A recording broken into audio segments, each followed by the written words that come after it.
and we are deeply honored to have with us Dawn Ford. Dawn Ford was born and raised in Danbury, Connecticut. She received a Bachelor of Science degree in biology from the State University of New York at Brockport. Early in her career, she worked in the fields of chemistry and environmental science. After the birth of her 3 children, she pursued a master's degree in teaching from Sacred Heart University.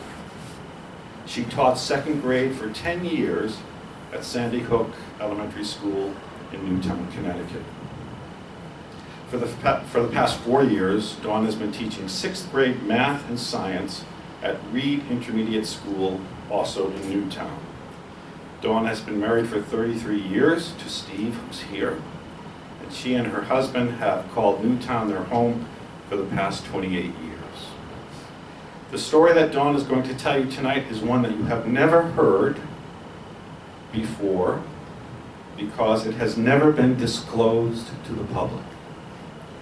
You have never seen it on the news. You have never read it in the newspaper. It has never been treated in any of the media. To say that her story is astonishing and exceptional does not come close to the truth of it. We are so grateful that Dawn is here to share it with us. Please welcome now Dawn Ford.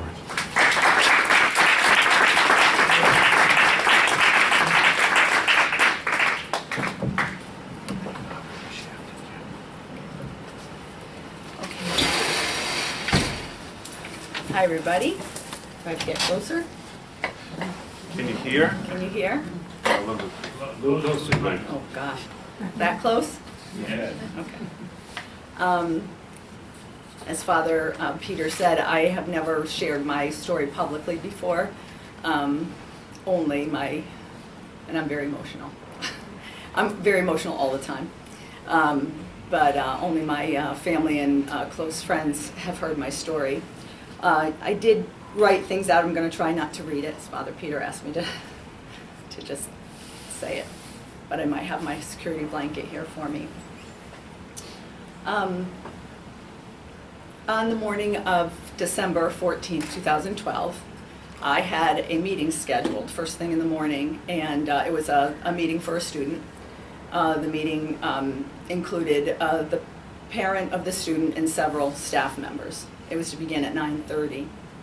I walked in about 9:33 after having briefed my sub on the morning math plans, and no sooner did I sit down at the table than our school psychologist opened the meeting, and she asked to hear first from the classroom teacher.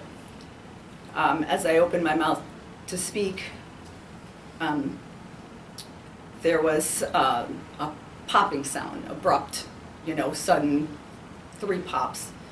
To me, it sounded like chairs, like a stack of chairs maybe cascading to the ground, and I thought maybe the custodians were setting up something in the cafeteria and something went wrong. But the school principal, Dawn, the school psychologist, Mary, and our lead teacher, Natalie, all stood. Dawn and I looked at each other as Dawn said, what was that? And the 3 of them left the room. As soon as they entered the hallway, there was a barrage of gunfire, which at the time we didn't understand. I thought it was fireworks. I didn't have anything in my experience that would suggest that that's what was happening. But as instinct, we just split to the 4 corners of the room. There were 8 of us, or 9 of us originally in the room, and there were 6 of us remaining, and we split to the 4 corners of the room. And what we heard in the next several minutes would be a barrage of gunfire, followed by silence, momentary silence, followed by more gunfire. In one of the momentary silences, Natalie, our lead teacher, came back into the room. She was hopping on 1 foot because one side of her body had been shot. Her hand, her foot, her leg. she quietly slipped into the room and she pressed her body against the front wall, and she held our unlocked door closed with her other hand. And the gunfire erupted again. And in the next silence, somebody whispered, "We have to call for help. Does anybody have a phone?" And at that time, there was one cell phone in the room, and it was in the parents' purse, which was on the desk, which was in direct vision of the window to our conference room. So we didn't, dare to make a move for the purse. But there was a phone hanging on the wall, and if I stood, I could reach the phone, but I didn't want to be that visible. So from my corner, I just reached up and I batted the receiver off the hook and just let it dangle. And I reached up to jab at the code to get an outside line. There were a couple of series of numbers that you had to hit to get an outside line so that I could then reach 911. And I hit the first series of numbers, I heard the dial tone, and as I reached up to hit the second number, the gunfire erupted again. So I just retreated back to my corner.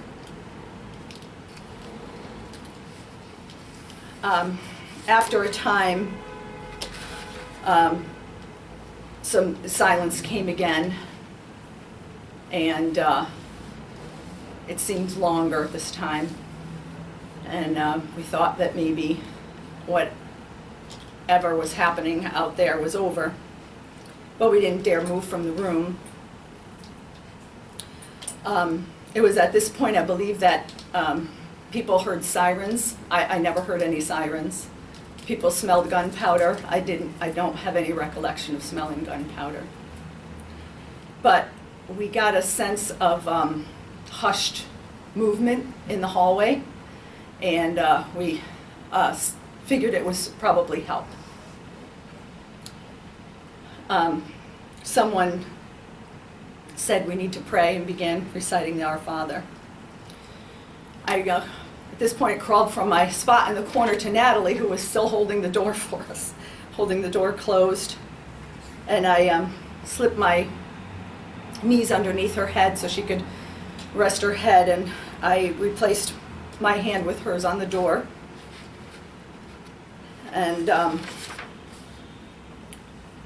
another woman who was in the other corner came in to Natalie's feet and was just stroking her and soothing her. She was obviously very scared, and she was hurt. And we just reassured her she was going to be okay. And the time waiting seemed endless.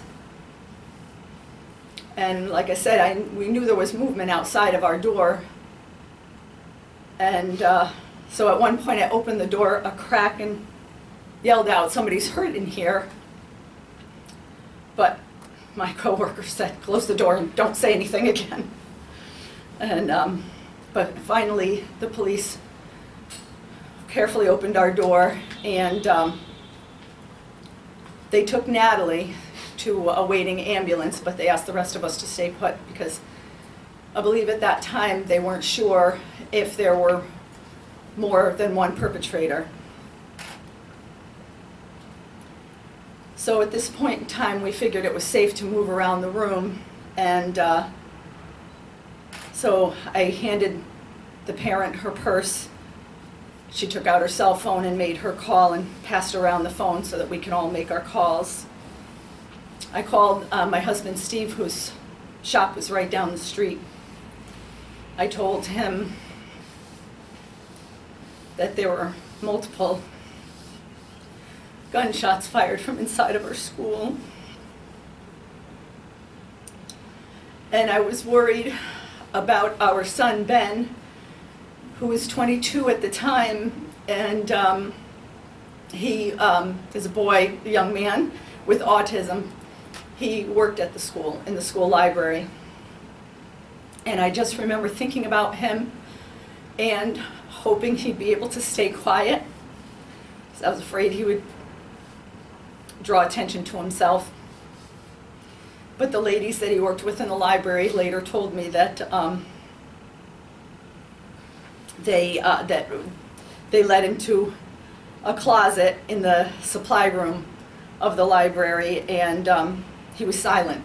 He silently followed their directions, and in the closet he found a bag of stuffed animals, and he pulled each one out and surrounded himself in quiet comfort. And I was very grateful for that. Once we were able to leave our room, we walked past Mary and Dawn, who were lying in the hall. And I remember thinking, why isn't anybody helping them? You know, they helped Natalie, why isn't anybody helping them? Because it was just still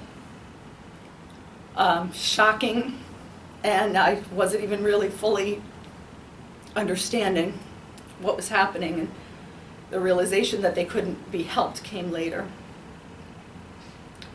Exiting the building, we walked over the shattered glass that was once our entry room door. Once outside, we were directed to go to the firehouse at the end of our driveway, which was our evacuation location, but I just paced the parking lot because I couldn't leave. I didn't know where my second grade class was. I didn't know where my son was. And Steve, my husband, arrived on the scene pretty quick before most of the first responders, and we found each other in the parking lot. And he said, "You find your class and I'll find Ben." So I headed back to the building, but I was stopped at a certain point. They wouldn't let me past a certain point, and so I waited, and finally my class emerged, led by the building sub, Kathleen, a young woman who I'll forever be grateful to for the way she took care of my class that day. In the weeks that followed, once the investigation was completed, the police did a debriefing at our school for the staff before they released their full investigation to the public.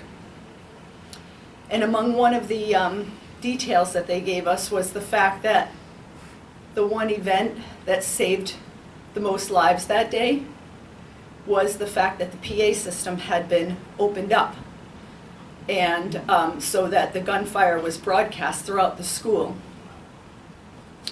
And although this was distressing for all of the students and the staff to hear,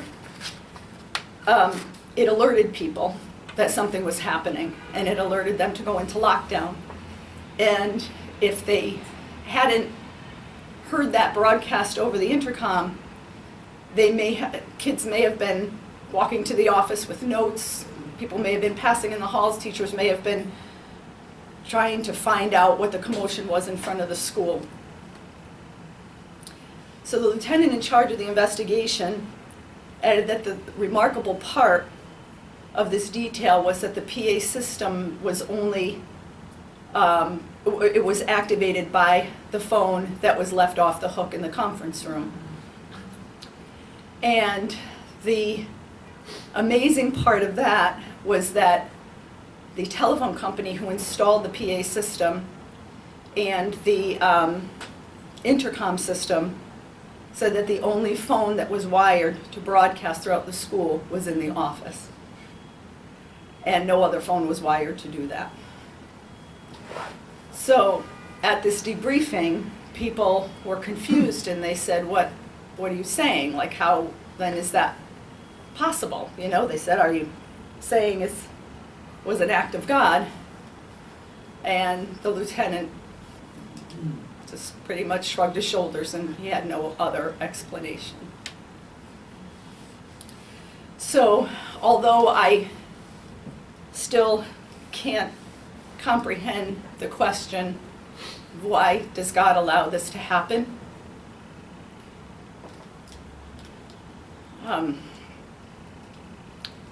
I feel that, although he didn't or couldn't control the one man's act of free will, I believe the answer to the question of where was God that day is that he was there. I believe he was there to lift the 26 souls straight to heaven. And I believe he was there for those of us who survived.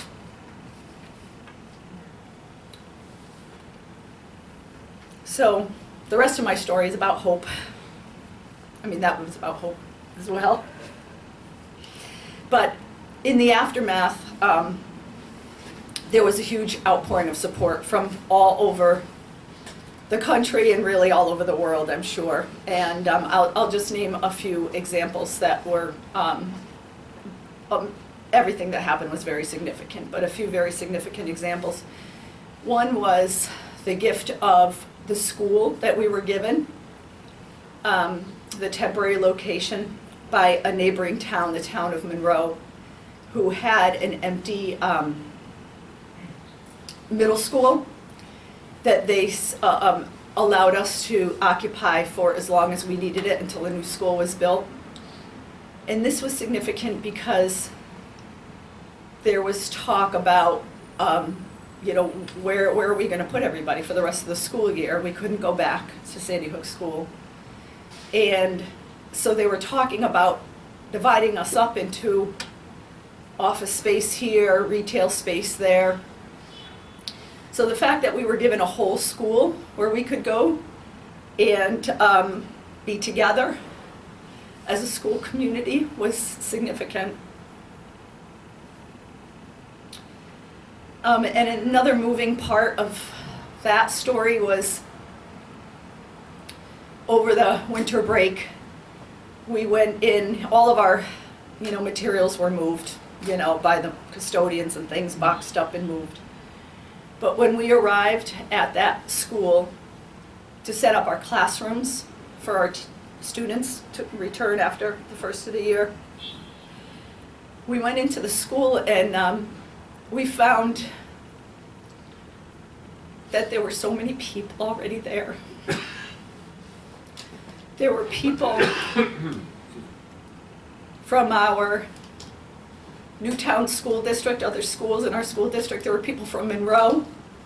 Their children were there, their neighbors and friends. And they were decorating that middle school for elementary school children. They were making bulletin boards with snow scenes and gingerbread houses and Candyland, and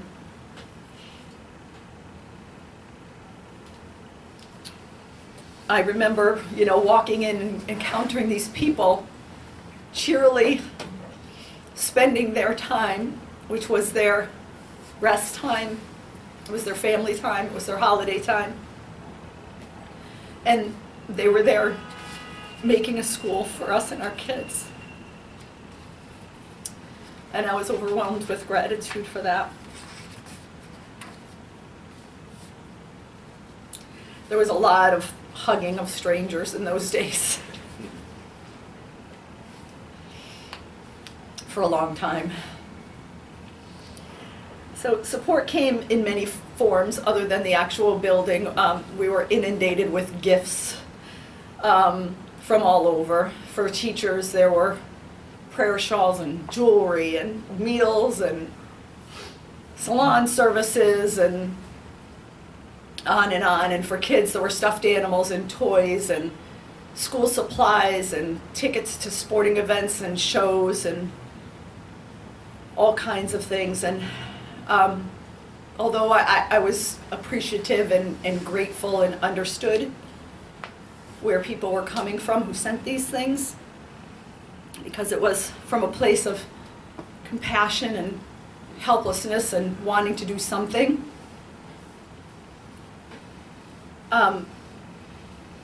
The things offered little comfort.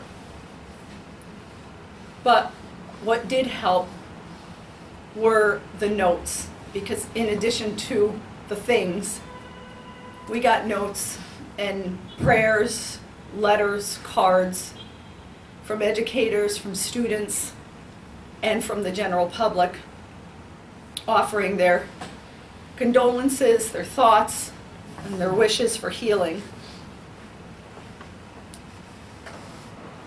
And these thoughts and prayers, whether they were spoken or unspoken, along with the direct support of my family and my friends, filled me with a sense of calm and peace, even though my heart was broken. I didn't feel alone. And again, I felt overwhelmed with gratitude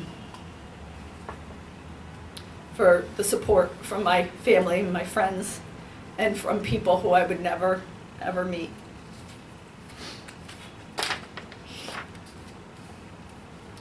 So, in response to a horrific tragedy like the one that we experienced and like the one that recently happened in Parkland, there's an overwhelming sense that some sort of action must be taken. And I felt this almost immediately. You know, what am I supposed to do? Besides the obvious. And the obvious was take care of my family. I mean, it was 2 weeks before Christmas. And we don't put up our Christmas tree after Thanksgiving. I didn't have a Christmas tree. I had to take care of my family. I had to make a Christmas for my family and enjoy my friends, and I had to teach my students. And so that's what I did. But these questions still have bothered me for the past 5 years. Some people right away focused on political action, school safety and gun control, etc. There were many foundations and organizations that were started, much like Jenny's foundation for Catherine. Other foundations that were already in existence came to our area, like the Life is Good Kids Foundation, which focuses on optimism, and Ben's Bells, which focuses on kindness, spreading kindness. And although I haven't yet committed to being a member of any foundation, I've always gravitated towards the ones that were, focused on optimism and kindness and a sense of community belonging. And I mentioned that my son, Ben, has autism. He's now almost 28 years old. He has 4 jobs in our community, including his job at Sandy Hook School, which he still holds today.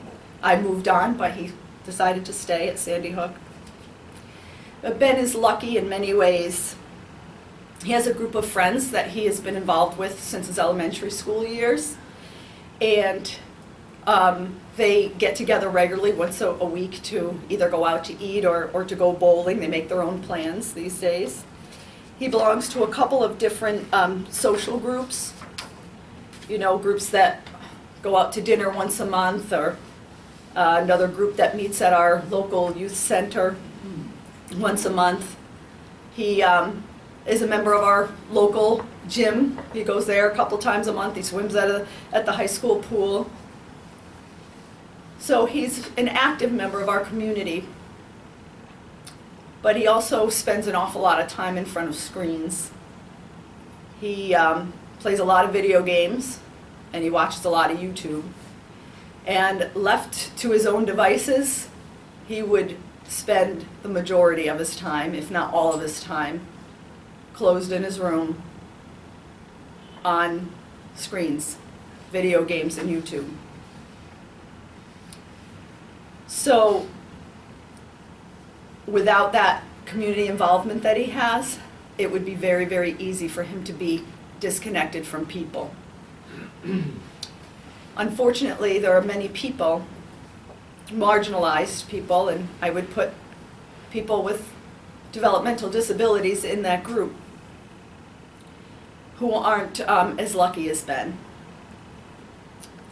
Ben's fortunate because he has a community of people who care about him and involve him and have taken the time and taken a chance on him to hire him for a job, to include him in the community, to make him feel welcome. Ben and others like him often can't advocate for themselves. They can't even drive themselves. So sometimes it's as simple as, taking him somewhere, offering a ride, because he can't get himself anywhere.